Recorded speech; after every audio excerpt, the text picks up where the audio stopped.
നമസ്കാരം സുഹൃത്തുക്കളെ. സാരി റൈസ് പ്ലസിന്റെ പുതിയൊരു ഓൺലൈൻ സെഷനിലേക്ക് എല്ലാവർക്കും സ്വാഗതം. ഇന്ന് നമ്മൾ സംസാരിക്കാൻ പോകുന്ന ടോപ്പിക്ക് സൂപ്പർ സെഷനെ പറ്റിയിട്ടാണ്. എന്താണ് സൂപ്പർ സെഷൻ? സൂപ്പർ സെഷനുമായി പ്രതിപാദിക്കുന്ന സെക്ഷൻ ഏതാണ്? സൂപ്പർ സെഷൻ എന്തൊക്കെ കാരണങ്ങൾ കൊണ്ടാണ് സൂപ്പർ സെഷൻ ഉണ്ടാകുന്നത്, അല്ലെ? ഇത്തരം കാര്യങ്ങളാണ് നമ്മൾ ഇന്നത്തെ ക്ലാസ്സിൽ എന്ത് ചെയ്യാൻ പോകുന്നത്, സംസാരിക്കാൻ പോകുന്നത്. ആദ്യം നമുക്ക് സൂപ്പർ സെഷൻ എന്താണെന്ന് ഒരു ആമുഖം ഞാൻ നിങ്ങൾക്ക് തരാം. എന്താണ് സൂപ്പർ സെഷൻ എന്ന് പറയുന്നത്, അല്ലെ? ഒരു സംഘത്തിന്റെ ജനാധിപത്യപരമായി തെരഞ്ഞെടുക്കപ്പെട്ട കമ്മിറ്റിയെ രജിസ്ട്രാർ ഇടപെട്ടുകൊണ്ട് പുറത്താക്കുന്ന പ്രക്രിയയെ വിളിക്കുന്ന പേരാണ് സൂപ്പർ സെഷൻ, അല്ലെ? അപ്പോൾ ഒന്നുകൂടി മനസ്സിലാക്കുക. ഒരു സംഘത്തിന്റെ ജനാധിപത്യ പ്രക്രിയയിലൂടെ തെരഞ്ഞെടുക്കപ്പെട്ട ഒരു കമ്മിറ്റിയെ രജിസ്ട്രാർ ഇടപെട്ടുകൊണ്ട് പുറത്താക്കുന്ന പ്രക്രിയ വിളിക്കുന്ന പേരാണ് എന്തെന്ന് പറയുന്നത് സൂപ്പർ സെഷൻ. സൂപ്പർ സെഷൻ എന്ന് പറയുന്ന ഈ ഒരു സെക്ഷനെ പറ്റിയിട്ട് പ്രതിപാദിക്കുന്നത് സെക്ഷൻ 32 പറയുന്നത്, അല്ലെ? അപ്പോൾ സൂപ്പർ സെഷൻ എന്ന് പറയുമ്പോൾ ആദ്യമായിട്ട് കേൾക്കുന്ന കുട്ടികളാണെങ്കിൽ കുറച്ച് ഒരു ഡൗട്ട് ഉണ്ടാവും. അപ്പോൾ നിങ്ങൾ മനസ്സിലാക്കേണ്ടത് ഇത്രയേ ഉള്ളൂ, അല്ലെ? എന്താണ്? അതായത് ഒരു സംഘത്തിന്റെ കമ്മിറ്റിയെ പുറത്താക്കുന്ന രജിസ്ട്രാറിന്റെ അധികാരത്തെയാണ് സൂപ്പർ സെഷൻ എന്ന് വിളിക്കുന്നത്. അപ്പോൾ സൂപ്പർ സെഷൻ എന്ന് പറയുന്നത് എന്താണ്, അല്ലെ? നമ്മുടെ സഹകരണ നിയമത്തിനകത്ത് രജിസ്ട്രാറിന് ഏറ്റവും വലിയ അധികാരം നൽകുന്ന ഒരു ഭാഗമാണ് ഏതെന്ന് പറയുന്നത് സെക്ഷൻ 32. അതിനകത്ത് വളരെ വ്യക്തമായി എന്തൊക്കെ കാരണങ്ങൾ കൊണ്ടാണ് രജിസ്ട്രാർ ഇവരെ പുറത്താക്കുന്നത്, അത്തരത്തിൽ പുറത്താക്കിയതിന് ശേഷം ആ സംഘത്തിന്റെ പ്രവർത്തനം എങ്ങനെയായിരിക്കും, ആ സംഘത്തിന്റെ പ്രവർത്തനം പിന്നീട് എന്ന് മുതലാണ് അതിന്റെ നോർമൽ ആയിട്ടുള്ള സ്റ്റേബിൾ ആയിട്ടുള്ള കണ്ടീഷനിലേക്ക് എത്തുക, ഇനി ഇത്തരത്തിൽ പുറത്താക്കുന്ന അംഗങ്ങൾ എന്തൊക്കെ ശിക്ഷാ നടപടികൾ നേരിടേണ്ടി വരും, ഇത്തരം കാര്യങ്ങളൊക്കെയാണ് നമ്മൾ സെക്ഷൻ 32 എന്ത് ചെയ്യുന്നത്, സംസാരിക്കുന്നത്. അപ്പോൾ നമുക്ക് സെക്ഷൻ 32 എന്ന് പറയുന്ന ഈ ഒരു ഭാഗത്തെ പറ്റിയിട്ട് കൂടുതൽ ഡീറ്റെയിൽ ആയിട്ട് പഠിക്കാം. അപ്പോൾ എല്ലാവർക്കും ഒന്നുകൂടി സഹാരി റൈസ് പ്ലസിന്റെ ഈ ഒരു ഓൺലൈൻ സെഷനിലേക്ക് സ്വാഗതം. അപ്പോൾ നമുക്ക് ആദ്യം സൂപ്പർ സെഷനുമായി ബന്ധപ്പെട്ട സെക്ഷൻ ഒന്ന് പരിശോധിക്കാം, അല്ലെ? സൂപ്പർ സെഷനെ പറ്റിയിട്ട് പ്രതിപാദിക്കുന്ന സെക്ഷൻ എന്ന് പറയുന്നത് സെക്ഷൻ 32. KCS ആക്ടിന്റെ സെക്ഷൻ 32 സൂപ്പർ സെഷനെ പറ്റിയിട്ട് പ്രതിപാദിക്കുന്നത്, അല്ലെ? ഞാൻ ആദ്യമേ പറഞ്ഞു എന്താണ് സൂപ്പർ സെഷൻ എന്നുള്ളതിനെ പറ്റിയിട്ട് ഞാൻ ആദ്യമേ ഇവിടെ സംസാരിച്ചു. എന്താണ് സൂപ്പർ സെഷൻ എന്ന് പറയുന്നത്? ഒരു സംഘത്തിന്റെ ജനാധിപത്യപരമായി തെരഞ്ഞെടുക്കപ്പെട്ട ഒരു കമ്മിറ്റി, അല്ലെ? അതുമായി ബന്ധപ്പെട്ട കാര്യങ്ങൾ നമുക്കറിയാം, അല്ലെ? കമ്മിറ്റി തെരഞ്ഞെടുപ്പുമായി ബന്ധപ്പെട്ട് ഇലക്ഷനും മറ്റു കാര്യങ്ങളും ഒക്കെ നമ്മൾ എന്ത് ചെയ്തിട്ടുള്ളതാണ്, ഇതിനോടകം തന്നെ കേട്ടിട്ടുള്ളതാണ്. അതിനകത്ത് വ്യക്തമായി പറയുന്നുണ്ട്, അല്ലെ? എന്താണ്? സഹകരണ സംഘം എന്ന് പറയുന്നത് ഒരു ജനാധിപത്യ സ്ഥാപനമാണ്. എന്തുകൊണ്ടാണ് അങ്ങനെ പറയുന്നത്? കാരണം ജനങ്ങൾ തിരഞ്ഞെടുക്കുന്ന ഒരു കമ്മിറ്റിയാണ് അവിടെ ഭരണ നിർവഹണം നടത്തുക, അല്ലെ? നമുക്കറിയാം ഇന്ത്യയും അതുപോലെ തന്നെ കേരളവും ഒക്കെ ജനാധിപത്യ പ്രക്രിയക്കകത്ത് വരുന്ന ഒരു രാജ്യമാണ് ഇതെന്ന് പറയുന്ന ഇന്ത്യ. അതിന് കാരണം എന്തെന്ന് പറഞ്ഞാൽ, കാരണം നമ്മളെ ഭരിക്കുന്നവരെ നമ്മൾ തന്നെയാണ് എന്ത് ചെയ്യുന്നത്, തിരഞ്ഞെടുക്കുന്നത്, അല്ലെ? അപ്പോൾ ഇവിടെയും അങ്ങനെ തന്നെയാണ്, അല്ലെ? അതുകൊണ്ട് തന്നെ അത്തരത്തിൽ തിരഞ്ഞെടുക്കപ്പെടുന്ന ആളുകൾ ചേരുന്ന കൂട്ടത്തെ നമ്മൾ ബോർഡ് അല്ലെങ്കിൽ കമ്മിറ്റി, മാനേജിംഗ് കമ്മിറ്റി എന്നീ പേരുകളിലൊക്കെ എന്ത് ചെയ്യുന്നു, അറിയപ്പെടുന്നു. അത്തരത്തിൽ തിരഞ്ഞെടുക്കപ്പെട്ട ഒരു കമ്മിറ്റിയുടെ അധികാരങ്ങളെ എന്ത് ചെയ്തുകൊണ്ട്, ഭേദിച്ചുകൊണ്ട് രജിസ്ട്രാർ ഇടപെട്ടുകൊണ്ട് ആ കമ്മിറ്റിയെ എന്ത് ചെയ്യുകയാണ്, പുറത്താക്കുകയാണ്, അല്ലെ? ഈ ഒരു സിറ്റുവേഷനെയാണ് നമ്മൾ എന്തെന്ന് വിളിക്കുന്നത്, സൂപ്പർ സെഷൻ എന്ന് വിളിക്കുന്നത്. അപ്പോൾ അതെന്തുകൊണ്ടായിരിക്കാം പുറത്താക്കുന്നത്, അല്ലെ? ഉറപ്പായിട്ടും നമ്മുടെ ജനാധിപത്യ വിരുദ്ധമായിട്ടുള്ള കാര്യങ്ങൾ ചെയ്തത് കൊണ്ടാകാം അവരെന്ത് ചെയ്യുക, പുറത്താക്കുക, അല്ലെ? അപ്പോൾ അത് വളരെ വ്യക്തമായിട്ട് നമ്മൾ പറയുകയാണെന്നുണ്ടെങ്കിൽ കുറച്ച് പ്രസ്താവനകളുണ്ട്, കുറച്ച് റീസൺസ് ഉണ്ട്, അല്ലെ? അപ്പോൾ അവരെ പുറത്താക്കുന്നതിന് വേണ്ടിയിട്ട് കുറച്ച് കാരണങ്ങളുണ്ട്, വ്യക്തമായിട്ടുള്ള കാരണങ്ങളുണ്ട്. അപ്പോൾ ആ കാരണങ്ങളുടെ അടിസ്ഥാനത്തിലാണ് നമ്മൾ എന്ത് ചെയ്യുക, ഇവരെ സൂപ്പർസീഡ് ചെയ്യുക. അപ്പോൾ സെക്ഷൻ 32 സൂപ്പർ സെഷനെ പറ്റിയിട്ടാണ് പ്രതിപാദിക്കുന്നത്. എന്താണ് സൂപ്പർ സെഷൻ എന്ന് പറയുന്നത് നമ്മൾ കൂടുതൽ ഡീറ്റെയിൽ ആയിട്ട് എന്ത് ചെയ്യുന്നു, അകത്തോട്ട് പഠിക്കും. ഈ ക്ലാസ്സിൽ തന്നെ നമ്മൾ വ്യക്തമായിട്ട് എന്ത് ചെയ്യും, ഇതിനെ പറ്റിയിട്ട് നന്നായിട്ട് പഠിച്ച് പോകും. ഓക്കെ, അപ്പോൾ സൂപ്പർ സെഷനെ പറ്റിയിട്ട് നമുക്ക് കൂടുതൽ ഡീറ്റെയിൽസ് പഠിക്കാം. ആദ്യം ഒരു PYQ ഇതിനകത്ത് കിടപ്പുണ്ട്. The power of RCS to remove a duly elected committee of a society from office, അല്ലെ? അതായത് ദ പവർ ഓഫ് RCS, അല്ലെ? ഇവിടെ ഒരു ചോദ്യമുണ്ട്, ആർക്കാണ് സൂപ്പർസീഡ് ചെയ്യാനുള്ള അധികാരമുള്ളത് എന്നാണ് ചോദ്യം, അല്ലെ? ആർക്കാണ് സൂപ്പർസീഡ് ചെയ്യാനുള്ള അധികാരമുള്ളത്?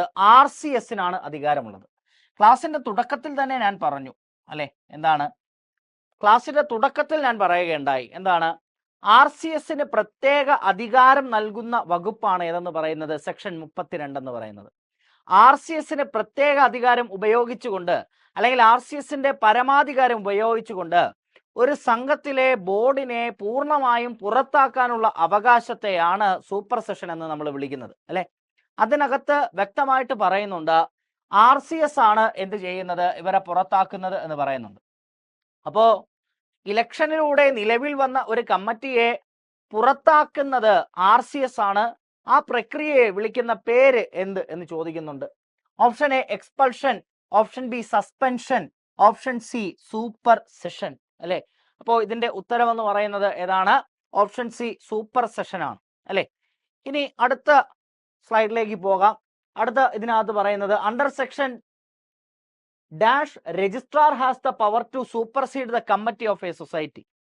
ഒരു സൊസൈറ്റിയുടെ കമ്മിറ്റിയെ സൂപ്പർസീഡ് ചെയ്യാനുള്ള അധികാരം ആർക്കാണുള്ളത് എന്നാണ് ചോദിക്കുന്നത്, അല്ലേ? അപ്പോൾ ഏത് സെക്ഷൻ അനുസരിച്ചാണ് രജിസ്ട്രാറിന് ആ ഒരു അധികാരം കൈവരിക്കുക? അപ്പോൾ വീണ്ടും ഇതിനകത്ത് ഒരു ചോദ്യമുണ്ട്, ആർക്കാണ് ആ അധികാരമുള്ളത്, അല്ലെ? ആർക്കാണ് അധികാരമുള്ളത്? രജിസ്ട്രാറിനാണ് അധികാരമുള്ളത്, അല്ലെ? രജിസ്ട്രാറിന് അധികാരമുണ്ട്. ഏത് സെക്ഷൻ അനുസരിച്ചാണ്, അല്ലെ? 33, 31, 35, 32, അല്ലെ? അപ്പോൾ ഇതിന്റെ ശരി ഉത്തരം എന്ന് പറയുന്നത് 32 ആണ്. ഓക്കെ ആണല്ലോ? ഓക്കെ അല്ലേ? അടുത്ത്, whenever the managing committee of a cooperative society is under supersession, അല്ലെ? എന്താ പറയുന്നത്? അതായത് ഒരു സംഘത്തിന്റെ മാനേജിംഗ് കമ്മിറ്റി എന്ന് പറയുന്നത് സൂപ്പർ സെഷന് കീഴിലാണ് എന്നുണ്ടെങ്കിൽ as per section dash of KCS act, അല്ലെ? ഏത് സെക്ഷൻ അനുസരിച്ചാണ്? നമുക്കറിയാം സെക്ഷൻ എത്രയാണ്? 32 അനുസരിച്ചാണ്, അല്ലെ? The registrar can appoint an administrator or administrative committee not more than, അല്ലെ? നോട്ട് മോർ ദാൻ എത്രയാ? 3 members, അല്ലെ? അഡ്മിനിസ്ട്രേറ്റർ അല്ലെങ്കിൽ അഡ്മിനിസ്ട്രേറ്റീവ് കമ്മിറ്റി, ഇതിനകത്ത് വന്ന പുതിയ ഒരാളാണ് ആരെന്ന് പറയുന്നത്? അഡ്മിനിസ്ട്രേറ്റർ അല്ലെങ്കിൽ അഡ്മിനിസ്ട്രേറ്റീവ് കമ്മിറ്റി എന്ന് പറയുന്നത്. വളരെ നിങ്ങൾ ശ്രദ്ധിച്ച് മനസ്സിലാക്കിക്കൊള്ളുക. അഡ്മിനിസ്ട്രേറ്റർ അല്ലെങ്കിൽ അഡ്മിനിസ്ട്രേറ്റീവ് കമ്മിറ്റി എന്ന് പറയുന്നത് സ്റ്റെയിൽമേറ്റ് ഉണ്ടാക്കാതിരിക്കാൻ വേണ്ടിയിട്ട്, അല്ലെ? സ്റ്റെയിൽമേറ്റ് എന്ന് പറഞ്ഞാൽ എന്താ? സ്റ്റെയിൽമേറ്റ് എന്ന് പറയുന്ന വാക്ക് ഭരണസ്തംഭനം, അല്ലെ? അഡ്മിനിസ്ട്രേറ്റീവ് സ്റ്റെയിൽമേറ്റ് എന്ന് പറഞ്ഞാൽ എന്താണ്? ഭരണസ്തംഭനം എന്നാണ്. ഇത്തരത്തിൽ ഭരണസ്തംഭനം ഉണ്ടാകാതിരിക്കാനായി, അല്ലെ? ഭരണസ്തംഭനം ഉണ്ടാകാതിരിക്കാനായി നമ്മൾ താൽക്കാലികമായി എന്ത് ചെയ്യുന്നു? ഒരു കമ്മിറ്റിയെ അപ്പോയിന്റ് ചെയ്യുന്നു, അല്ലെങ്കിൽ ഒരു വ്യക്തിയെ നമ്മൾ അപ്പോയിന്റ് ചെയ്യും, അല്ലെ? വ്യക്തിയെ ആണ് നമ്മൾ അപ്പോയിന്റ് ചെയ്യുന്നത് എങ്കിൽ നമ്മൾ അഡ്മിനിസ്ട്രേറ്റർ എന്ന് വിളിക്കും, അല്ലെ? ഒരു കമ്മിറ്റിയെയാണ് നമ്മൾ അപ്പോയിന്റ് ചെയ്യുന്നതെങ്കിൽ അതിനെ അഡ്മിനിസ്ട്രേറ്റീവ് കമ്മിറ്റി എന്ന് വിളിക്കും, അല്ലെ? അഡ്മിനിസ്ട്രേറ്റീവ് കമ്മിറ്റിയിലേക്ക് എത്ര ആളുകൾ വരെ ഉണ്ടാകും, അല്ലെ? ഒരു അഡ്മിനിസ്ട്രേറ്റീവ് കമ്മിറ്റിയിലേക്ക് എത്ര ആളുകൾ വരെ ഉണ്ടാകും? അതാണ് ഇവിടുത്തെ ചോദ്യം, അല്ലെ? നോട്ട് മോർ ദാൻ 3 individuals, അല്ലെ? അഡ്മിനിസ്ട്രേറ്റീവ് കമ്മിറ്റിയിൽ എത്ര ആളുകൾ വരെ ഉണ്ടാകും? 3 ആളുകൾ വരെ അഡ്മിനിസ്ട്രേറ്റീവ് കമ്മിറ്റിയിൽ ഉണ്ടാകും. നോട്ട് മോർ ദാൻ 3, അല്ലെ? അതായത് മാക്സിമം എത്ര വരെ പാടുള്ളൂ? 3 പേരെ പാടുള്ളൂ, അല്ലെ? അപ്പോൾ ഭരണസ്തംഭനം ഉണ്ടാകാതിരിക്കാൻ നിങ്ങൾ ഇവിടെ ശ്രദ്ധിക്കുക. നിങ്ങൾ മനസ്സിലാക്കേണ്ട ഒരു കാര്യം എന്ന് പറയുന്നത്, ഇലക്ഷനിലൂടെ നിലവിൽ വന്നിട്ടുള്ള ഒരു കമ്മിറ്റിയെയാണ് RCS എന്ത് ചെയ്യുന്നത്? പുറത്താക്കുന്നത്, അല്ലെ? എന്തോ ഒരു കാരണത്തിന്റെ അടിസ്ഥാനത്തിലാണ് RCS എന്ത് ചെയ്യുന്നത്? ഇവരെ പുറത്താക്കുന്നത്. അങ്ങനെ പുറത്താക്കുമ്പോൾ അവിടെ എന്തുണ്ടായി? ഭരണസ്തംഭനം ഉണ്ടായിരിക്കുകയാണ്, അല്ലെ? അതായത് അവിടെ ഒരിക്കലും അവിടെ ജോലി ചെയ്യുന്ന സ്റ്റാഫുകൾക്ക് കയറി ഭരണം നിർവഹിക്കാൻ കഴിയില്ല. അപ്പോൾ അവിടെ എന്തുണ്ടായി? ഭരണസ്തംഭനം ഉണ്ടായി. ഭരണസ്തംഭനം ഉണ്ടായതിനെ തുടർന്ന് ആ ഒരു ഭരണസ്തംഭനം നീക്കം ചെയ്യുന്നതിന് വേണ്ടി RCS ഇടപെട്ടുകൊണ്ട് താൽക്കാലികമായി നിയമിക്കുന്ന ആളുകളെയാണ് നമ്മൾ അഡ്മിനിസ്ട്രേറ്റർ എന്നോ അഡ്മിനിസ്ട്രേറ്റീവ് കമ്മിറ്റി എന്നോ വിളിക്കുക. അഡ്മിനിസ്ട്രേറ്റർ എന്ന് പറഞ്ഞാൽ അത് ഏതായിരിക്കും? നമ്മുടെ സഹകരണ വകുപ്പിൽ നിന്നും ഉള്ള ഒരു ഉദ്യോഗസ്ഥനായിരിക്കും, അല്ലെ? അതിപ്പോ ജൂനിയർ കോപ്പറേറ്റീവ് ഇൻസ്പെക്ടർ ആകാം, സീനിയർ കോപ്പറേറ്റീവ് ഇൻസ്പെക്ടർ ആകാം, അസിസ്റ്റന്റ് രജിസ്ട്രാറോ ജോയിന്റ് രജിസ്ട്രാറോ ഒക്കെ ആകാം. അത്തരം ഉദ്യോഗസ്ഥന്മാരെയാണ് നമ്മൾ അഡ്മിനിസ്ട്രേറ്റർ എന്ന് വിളിക്കുക, അല്ലെ? അഡ്മിനിസ്ട്രേറ്റീവ് കമ്മിറ്റി എന്ന് പറയുന്നത് എന്തായിരിക്കാം? മെമ്പേഴ്സ് ആയിരിക്കാം. ആ സംഘത്തിന്റെ തന്നെ എന്തോന്നായിരിക്കാം? മെമ്പേഴ്സ് ആയിരിക്കാം. അവരായിരിക്കും എന്ത് ഫോം ചെയ്യുന്നത്? അഡ്മിനിസ്ട്രേറ്റീവ് കമ്മിറ്റി ഫോം ചെയ്യുന്നത്. ഓക്കെ, അപ്പൊ നമ്മൾ ഇതൊക്കെ ഏറ്റവും ആദ്യമായിട്ട് മനസ്സിലാക്കുന്ന കാര്യങ്ങളാണ്. അപ്പൊ അതുകൊണ്ട് തന്നെ വ്യക്തമായിട്ട് മനസ്സിലാക്കി പോവുക. അപ്പൊ എന്താണ് സൂപ്പർ സെഷൻ എന്ന് പറയുന്നത്?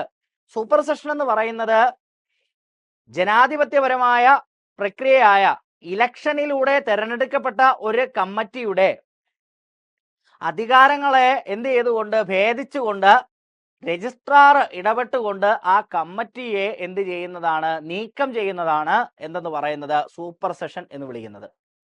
സൂപ്പർ സെഷൻ എന്ന് പറയുന്ന ഈ ഒരു ഭാഗം സെക്ഷൻ 32-നകത്താണ് പറയുന്നത്. ഇനി പറയുന്നു സൂപ്പർ സെഷൻ ചെയ്യാനുള്ള അധികാരമുള്ളത് RCSനാണെന്ന് പറയുന്നു. സൂപ്പർസീഡ് ചെയ്യുന്ന സമയത്ത് അധികാര ഭരണസ്തംഭനം ഉണ്ടാകും. ഭരണസ്തംഭനം ഉണ്ടാകുന്ന സമയത്ത് ആ ഭരണസ്തംഭനം നീക്കം ചെയ്യുന്നതിന് വേണ്ടി നമ്മൾ നിയോഗിക്കുന്ന വ്യക്തികളാണ് ആരെന്ന് പറയുന്നത് നമ്മുടെ അഡ്മിനിസ്ട്രേറ്ററിനെയോ അഡ്മിനിസ്ട്രേറ്റീവ് കമ്മിറ്റിയെയോ അതിനുവേണ്ടി നിയോഗിക്കുന്ന ആളുകളാകാം. ഓക്കെ അല്ലേ? അപ്പൊ ഇതൊക്കെയാണ് ഏതെന്ന് പറയുന്നത് നമ്മുടെ സൂപ്പർ സെഷനുമായി ബന്ധപ്പെട്ട ഏറ്റവും പ്രധാനപ്പെട്ട ആദ്യ ഘട്ടങ്ങളിൽ നമ്മൾ പഠിച്ച ഏറ്റവും പ്രധാനപ്പെട്ട കാര്യങ്ങൾ എന്ന് പറയുന്നത്. ഓക്കെ അല്ലേ? ഇനി അടുത്ത് നമുക്ക് നോക്കാം. Which among the following is not a reason for supersession under section 32 of the KCS Act 1969? അല്ലെ, 1969 KCS ആക്ട് പ്രകാരം താഴെ പറയുന്നവയിൽ കാരണമല്ലാത്തത് ഏത്, സൂപ്പർ സെഷന് കാരണമല്ലാത്തത് ഏത് എന്നാണ് ചോദ്യം. അല്ലെ, സൂപ്പർ സെഷന് കാരണമല്ലാത്തത് ഏത്? അപ്പോൾ ഇതിനകത്ത് നമ്മൾ കുറച്ച് കാരണങ്ങൾ ഇതിൽ താഴെ കൊടുത്തിട്ടുണ്ട്. പക്ഷെ നമുക്കിപ്പോൾ അത് പറയാനുള്ള ഒരു സ്റ്റേജിലല്ല നമ്മളിപ്പോൾ എത്തി നിൽക്കുന്നത്. അല്ലെ, നമുക്കിനി കുറച്ചുകൂടെ അതിനെപ്പറ്റി എന്ത് ചെയ്യാനുണ്ട്, ഡീറ്റെയിൽ ആയിട്ട് പഠിക്കാനുണ്ട്. അതിനുശേഷം നമുക്ക് ഈ ക്വസ്റ്റ്യനിലേക്ക് എന്ത് ചെയ്യാം, തിരികെ വരാം. ഓക്കെ, അപ്പോൾ സൂപ്പർ സെഷൻ എന്ന് പറയുന്ന ഭാഗത്തേക്ക് നമ്മൾ എൻ്റർ ചെയ്യുവാണ്. അപ്പം നോക്കാം എന്താണ് സൂപ്പർ സെഷൻ. അല്ലെ, ഞാൻ ആദ്യമേ ക്ലാസ് തുടങ്ങിയ സമയത്ത് തന്നെ ഞാൻ പറഞ്ഞു എന്താണ് സൂപ്പർ സെഷൻ എന്നുള്ളത് പറഞ്ഞു. Supersession is the act of removing the powers of the existing committee of a society by RCS. അല്ലെ, അതായത് നിലവിലെ ഒരു കമ്മിറ്റിയുടെ അധികാരങ്ങളെ ആര് വെട്ടിക്കുറയ്ക്കുന്നു, RCS വെട്ടിക്കുറയ്ക്കുന്നു. ഓൺ ജെന്യുവിൻ സർക്കംസ്റ്റാൻസസ് എന്നാണ് പറയുന്നത്. അല്ലെ, അതായത് സത്യസന്ധപരമായിട്ടുള്ള എന്തെങ്കിലും കാരണത്തിന്റെ അടിസ്ഥാനത്തിലാണ് RCS ഇത്തരത്തിലൊരു നടപടിയിലേക്ക് എന്ത് ചെയ്യുന്നത്, നീങ്ങുന്നത് എന്ന് പറയുന്നു.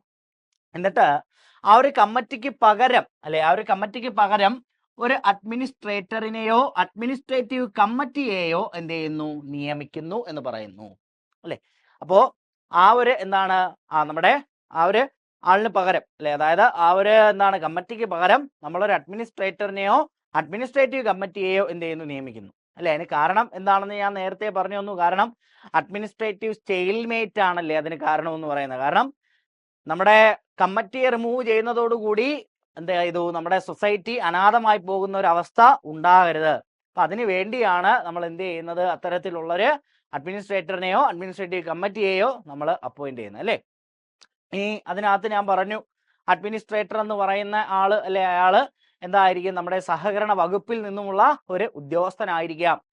ഇനി അടുത്ത് അഡ്മിനിസ്ട്രേറ്റീവ് കമ്മിറ്റി എന്ന് പറയുമ്പോഴേക്കും അത് മെമ്പേഴ്സിന്റെ ഇടയിൽ നിന്നും തന്നെ നമ്മൾ തിരഞ്ഞെടുക്കപ്പെടുന്ന, അല്ലെ, 3 പേരിൽ കൂടാത്ത, അതായത് മാക്സിമം 3 പേരെ വെച്ച് നമ്മൾ തിരഞ്ഞെടുക്കുന്ന ഒരു സംരംഭമായിരിക്കും ഏതെന്ന് പറയുന്നത് അഡ്മിനിസ്ട്രേറ്റീവ് കമ്മിറ്റി എന്ന് പറയുന്നത്. അല്ലെ, ഇനി അതിനകത്ത് പറയുന്നു the committee shall not be superseded without any genuine reason. അല്ലെ, അതായത് ഏതെങ്കിലും കൃത്യമായിട്ടുള്ള ഒരു കാരണമില്ലാതെ നമുക്ക് ഒരിക്കലും ഒരു കമ്മിറ്റിയെ എന്ത് ചെയ്യാൻ കഴിയില്ല, സൂപ്പർസീഡ് ചെയ്യാൻ കഴിയില്ല എന്ന് എന്ത് ചെയ്യുന്നു, പറയുന്നു. ഇനി ഇതിനകത്ത് പറയുന്നു before supersession previous note should be given to existing committee. അല്ലെ, അതായത് സൂപ്പർ സെഷൻ ചെയ്യുന്നതിന് മുന്നേ തന്നെ നമ്മൾ നോട്ടീസ് കൊടുക്കേണ്ടതുണ്ട്. നോട്ടീസ് കൊടുത്ത് അവരുടെ ഭാഗം കൃത്യമായി രേഖപ്പെടുത്തേണ്ടതുണ്ട്. അല്ലെ, അവർക്ക് കേൾക്കാനുള്ളത് കൃത്യമായി നമ്മൾ എന്ത് ചെയ്യേണ്ടതുണ്ട്, കേൾക്കേണ്ടതുണ്ട്. അല്ലെ, അത് കേട്ടതിന് ശേഷം മാത്രമേ നമ്മൾ ഇതിന് പുറത്തേക്കുള്ള നടപടികളിലേക്ക് പോകാവൂ എന്നാണ് അർത്ഥം.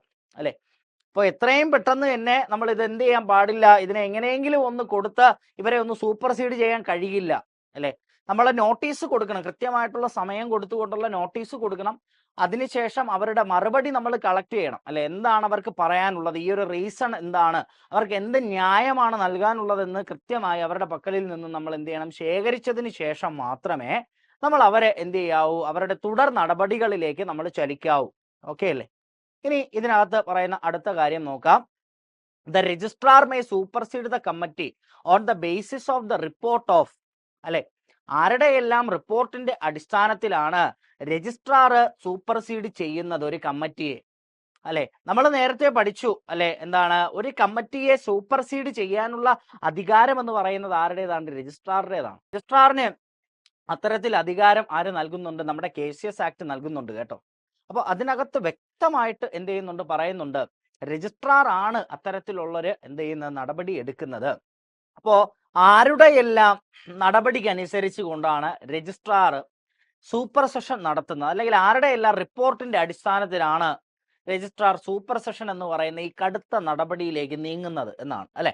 അപ്പോ ഇതിന് പഠിക്കുന്നതിന് വേണ്ടിയിട്ട് നമുക്ക് ഇങ്ങനെ പഠിക്കാം, IVF എന്ന് പഠിക്കാം അല്ലെ. IVF എന്ന് പഠിക്കാം. IVF അല്ലെ. ഐ എന്ന് പറയുന്നത് എന്താണ്? Enquiry by the RCS by himself അല്ലെ. അതായത് ഇവിടെ എൻക്വയറി നടത്തുന്നത് RCSO അല്ലെങ്കിൽ അദ്ദേഹത്തിന്റെ എന്താണ് സബോർഡിനേറ്റ്സോ ആയിരിക്കും. അവർ നടത്തുന്ന എന്താണ് ഒരു അന്വേഷണത്തിന്റെ പുറത്ത് നമുക്ക് എന്തിലേക്ക് പോകാം? സൂപ്പർ സെഷനിലേക്ക് പോകാം. അടുത്ത് രണ്ടാമത്തതെന്ന് പറയുന്നത് vigilance and anti corruption bureau of government അല്ലെ. സർക്കാരിന്റെ എന്താണ് വിജിലൻസ്, സർക്കാരിന്റെ വിജിലൻസ്, അതായത് പോലീസിന്റെ എന്താണ് പോലീസിന്റെ ഭാഗമായിട്ട് വരുന്ന വിജിലൻസ്, അവര് നടത്തുന്ന ഇതിന്റെ അടിസ്ഥാനത്തിൽ, അവർ നടത്തുന്ന അന്വേഷണത്തിന്റെ അടിസ്ഥാനത്തിൽ, റിപ്പോർട്ടിന്റെ അടിസ്ഥാനത്തിൽ RCSന് സൂപ്പർസീഡ് ചെയ്യാവുന്നതാണ്. ഇനി അടുത്ത മൂന്നാമത്തത് വിജിലൻസ് ഓഫീസർ ഓർ അതർവൈസ് അല്ലെ. വിജിലൻസ് ഓഫീസർ ഓർ അതർവൈസ്, അതായത് നമ്മുടെ വിജിലൻസ് ഓഫീസർ, നമ്മുടെ അറിയാമല്ലോ, നമുക്ക് സഹകരണ സംഘവുമായി ബന്ധപ്പെട്ട് ഒരു വിജിലൻസ് വിങ് ഉണ്ട്. അതിന്റെ ഉദ്യോഗസ്ഥനാണ് ആരെന്ന് പറയുന്നത്? Vigilance officer. അപ്പൊ വിജിലൻസ് ഓഫീസർ നടത്തുന്ന എന്താണ് ഒരു അന്വേഷണത്തിന്റെ അടിസ്ഥാനത്തിൽ. ഇനി അടുത്ത് പറയുന്നത് ഫിനാൻസിംഗ് ബാങ്കിന്റെ റിപ്പോർട്ടിന്റെ അടിസ്ഥാനത്തിൽ. അപ്പൊ മനസ്സിലാക്കുക, IVF അല്ലെ. ഐ എന്ന് പറയുമ്പോൾ inquiry by registrar himself, V എന്ന് പറയുമ്പോഴേക്കും വിജിലൻസിന്റെ റിപ്പോർട്ടിന്റെ അടിസ്ഥാനത്തിൽ, എഫ് എന്ന് പറഞ്ഞാൽ ഫിനാൻസിംഗ് ബാങ്കിന്റെ റിപ്പോർട്ടിന്റെ അടിസ്ഥാനത്തിൽ. അത്തരം 4 കാര്യങ്ങളുടെ അടിസ്ഥാനത്തിലാണ്, അവരുടെ റിപ്പോർട്ടിന്റെ അടിസ്ഥാനത്തിലാണ് രജിസ്ട്രാർ സൂപ്പർ സെഷൻ എന്ന് പറയുന്ന നടപടിയിലേക്ക് എന്ത് ചെയ്യുക? കടക്കുക അല്ലെ. അപ്പൊ നമ്മൾ മനസ്സിലാക്കേണ്ടത്, ഇത് കാരണങ്ങളല്ല പറഞ്ഞത്, നമ്മൾ ഇപ്പോൾ സംസാരിച്ചത് കാരണങ്ങളല്ല, ഏതൊക്കെ റിപ്പോർട്ട് അല്ലെങ്കിൽ ആരൊക്കെ നൽകുന്ന റിപ്പോർട്ടിന്റെ അടിസ്ഥാനത്തിലാണ് സൂപ്പർ സെഷൻ എന്ന് പറയുന്ന കടുത്ത നടപടിയിലേക്ക് രജിസ്ട്രാർ നീങ്ങുക എന്നതാണ് നമ്മളിപ്പോൾ പഠിച്ചത്. ഓക്കെ, അപ്പൊ സെക്ഷൻ 32-നകത്താണ് നമ്മൾ എന്തിനെ പറ്റിയിട്ട് പഠിക്കുന്നത്? സൂപ്പർ സെഷനെ പറ്റിയിട്ട് പഠിക്കുന്നത്. അതിനകത്ത് വ്യക്തമായി എന്ത് ചെയ്തിട്ടുണ്ട്? പറഞ്ഞിട്ടുണ്ട്. സൂപ്പർ സെഷന് വേണ്ടിയുള്ള ഓർഡർ പുറപ്പെടുവിക്കുന്നത് ആരാണെന്ന് പറയുന്നുണ്ട്? RCS ആണെന്ന് പറയുന്നു. അതിനകത്ത് പറയുന്നതാണ് RCS ആ ഒരു നടപടി എടുക്കണമെന്നുണ്ടെങ്കിൽ ആരുടെയെല്ലാം റിപ്പോർട്ടിന്റെ അടിസ്ഥാനത്തിലായിരിക്കും RCS അത്തരത്തിലുള്ള നടപടികൾ എടുക്കുക അല്ലെ. അപ്പൊ ഇവിടെ നിങ്ങൾ മനസ്സിലാക്കേണ്ടത്, അതായത് ഒരു ആരോപണം ഉന്നയിക്കപ്പെട്ടിട്ടുണ്ട് എങ്കിൽ അത് അന്വേഷിച്ച് അവർക്ക് കൃത്യമായിട്ടുള്ള സമയം കൊടുത്തതിന് ശേഷം അല്ലെ, അതായത് അവരുടെ ഭാഗം കേൾക്കാനുള്ള സമയം കൊടുത്തതിന് ശേഷമായിരിക്കും രജിസ്ട്രാർ എന്ത് ചെയ്യുക? അത്തരത്തിലുള്ള ഒരു നടപടിയിലേക്ക് നീങ്ങുക എന്ന് ഞാൻ ആദ്യമേ നിങ്ങളോട് പറഞ്ഞു. ഇനി ഇതിനകത്ത് പറയുന്ന ഏറ്റവും പ്രധാനപ്പെട്ട മറ്റൊരു കാര്യം കൂടിയുണ്ട് അല്ലെ. അതായത് ഒരിക്കലും ചാടിക്കേറി ഒരു നടപടി എടുക്കാൻ പറ്റത്തില്ല അല്ലെ. രജിസ്ട്രാറിന് ഇത്തരത്തിലൊരു ആരോപണം കിട്ടിയിട്ടുണ്ടെങ്കിൽ രജിസ്ട്രാർ അത് അന്വേഷിക്കണം, ആരെങ്കിലും ഉപയോഗിച്ച് അല്ലെങ്കിൽ സ്വമേധയാ എന്ത് ചെയ്യണം? അന്വേഷിക്കണം. അന്വേഷിച്ചതിന് ശേഷം മാത്രമാണ് അദ്ദേഹം സൂപ്പർ സെഷൻ എന്ന് പറയുന്ന ഈ ഒരു നടപടിക്രമത്തിലേക്ക് കടക്കുക അല്ലെ. അപ്പൊ ഇതാണ് നമ്മൾ മനസ്സിലാക്കേണ്ട ഏറ്റവും പ്രധാനപ്പെട്ട കാര്യം എന്ന് പറയുന്നത്. അപ്പോൾ വീണ്ടും അടുത്ത ഒരു ഓൺലൈൻ ക്ലാസ്സിൽ കാണുന്നത് വരെ എല്ലാവർക്കും നന്ദി, നമസ്കാരം.